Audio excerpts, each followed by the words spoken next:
बिस्मिल्लाहिर्रहमानिर्रहीम। एॾी वॾी महफ़िल में असां त फ़ुक़रा माण्हू असांजे हथ पिया रखनि। अल्हम्दुलिल्लाह पाण जेके सभी आया आहियूं ख़ुशनसीब आहियूं। सुठी महफ़िल में वेहण सां इहो थिए थो सुभान अल्लाह चवण सां हिकिड़ो जन्नत में वण लॻी वञे थो। हिकिड़ो सुभान अल्लाह त हिकिड़ो वण, जे ॿ सुभान अल्लाह त ॿ वण, जे सभई गॾिजी चवंदासीं सुभान अल्लाह त केतिरा वण थी वेंदा। अल्हम्दुलिल्लाह पाण सभई गॾिजी आहियूं। साईं बुलबुले मदीना इदरीस डायरी जो फर्ज़न अची रहियो आहे, जो पुॼी वियो आहे, पाण उन खे ॿुधंदासीं, उन खां सिखंदासीं। ऐं पाण सभिनी हाज़िरी लॻी वई आहे। अल्लाह साईं इन हाज़िरी जे सदके पाण सभिनी जा बेड़ा पार कंदो, पाण सभिनी खे मिठड़ो मदीनो ॾेखारींदो।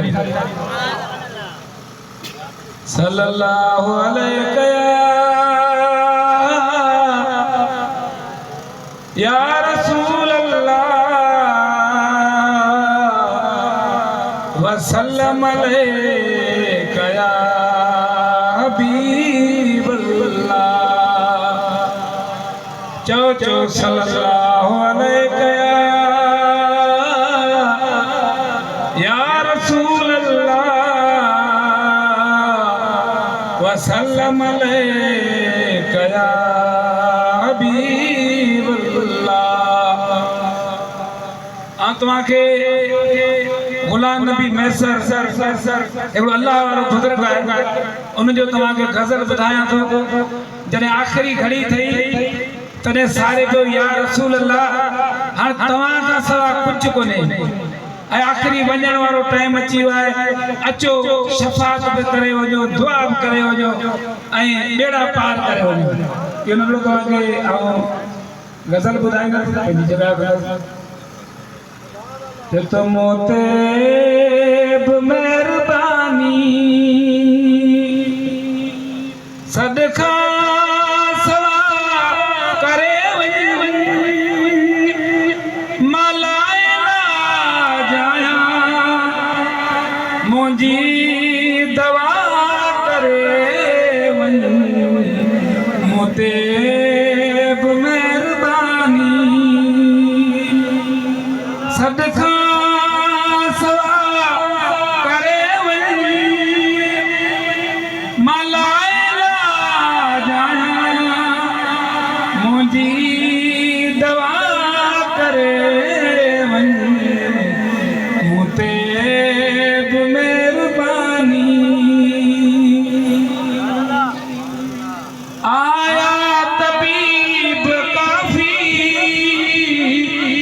पर को मिली न माफी। आया तबीब काफी पर को मिली न माफी। आई शफीक तू शाफी शब में शफा करे